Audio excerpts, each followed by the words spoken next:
Hey guys! Welcome ulit sa aking channel. For today's video ay magluluto ako ng cheesy kalabasa fries.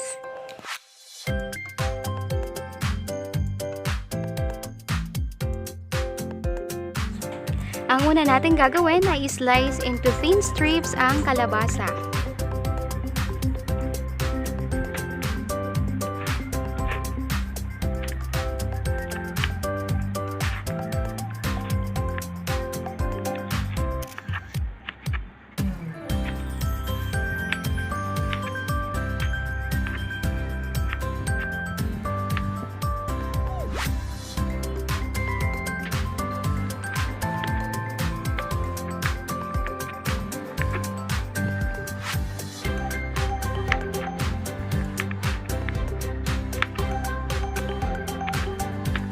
Pagkatapos i-slice ang kalabasa, lagyan ng 2 itlog at haluing mabuti.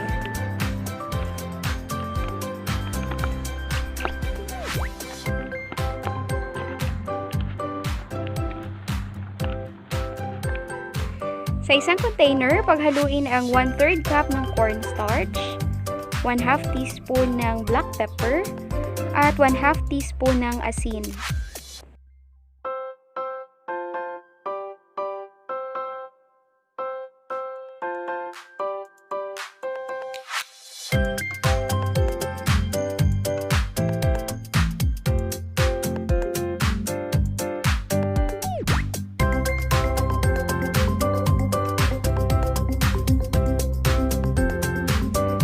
Ilagay ang kalabasa.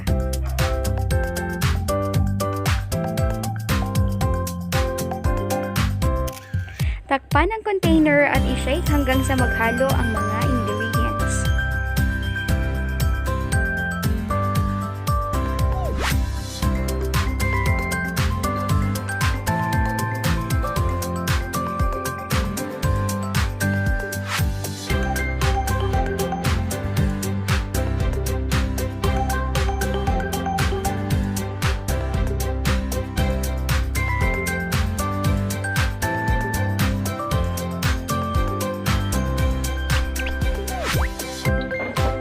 Prituhin hanggang sa maging golden brown.